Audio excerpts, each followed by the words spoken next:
Class students, ये science third lesson force and pressure का part 4 है। हम pressure, Archimedes principle, buoyant force, ये सारी चीज़ें देखेंगे। Before starting the new topic, I hope आपको पिछले लेक्चर की चीज़ें याद होंगी, जैसे कि the effect of force acting on a body, right.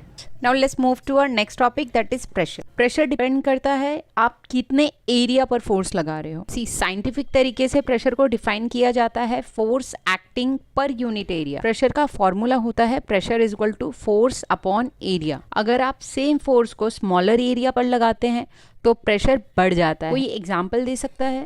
Ma'am, knife से वेजिटेबल कट करना। Perfect example. नाइफ का शार्प एज स्मॉल एरिया होता है, तो जब आप फोर्स अप्लाई करते हैं तो हाई प्रेशर क्रिएट होता है जो कटिंग इजी बना देता है। एक और एग्जांपल देखते हैं। सी, ये एक ड्राइंग पेन है, इसको आप सॉफ्ट बोर्ड में पुश करोगे तो ये इजीली घुस जाएगी, बट वहीं अगर आप इसे उल्टा करके फ्लैट साइड से घुसाओगे तो क्या हो जाएगी? ऑब्वियसली नहीं। क्यों?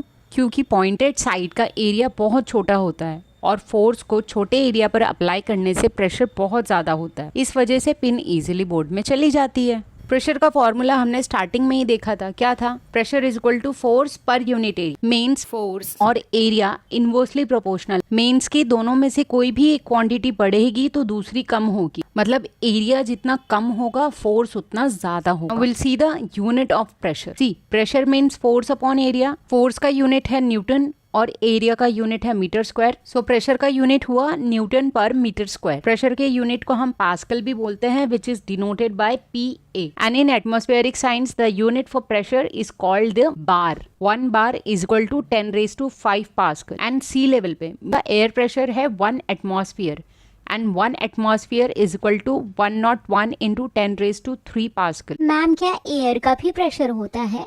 हाँ बिल्कुल। लिक्विड और गैसेस भी प्रेशर अप्लाई करते हैं। लिक्विड प्रेशर उस पॉइंट पर डिपेंड करता है जो फ्लूइड के नीचे होता है और उसकी डेप्थ पर। गैसेस हर डायरेक्शन में प्रेशर अप्लाई करते हैं। हमारे एटमॉस्फेयर का प्रेशर भी गैसेस के प्रेशर की वजह से होता है। अभी जो हमने एटमॉस्फेरिक प्रेशर देखा, ये एटमॉस्फेयर पे प्रेशर कहाँ से आ रहा है? सो ये सारी जो गैसेस हैं, एयर है, जो अर्थ के सरफेस पे प्रेजेंट हैं, इनके वजह से एटमॉस्फेरिक प्रेशर जनरेट होता है। इमेजिन करो कि एक बड़ा बलून है भरा हुआ। जब तुम बलून को प्रेस करते हो तो तुम्हें एक रेजिस्टेंस फील होता है। ये रेजिस्टेंस ही एटमॉस्फेरिक प्रेशर के सिमिलर है। अर्थ की ग्रेविटी के कारण हवा के मॉलिक्यूल्स नीचे की तरफ पुल होते हैं, जिससे सरफेस पर प्रेशर क्रिएट होता है। Now you understood how atmospheric pressure is generated. And अगर हम बात करें लिक्विड प्रेशर की, तो जितना ज़्यादा गहरा पानी होगा उतना ज़्यादा प्रेशर होगा। Means depth of liquid is directly proportional to the pressure exerted by the liquid.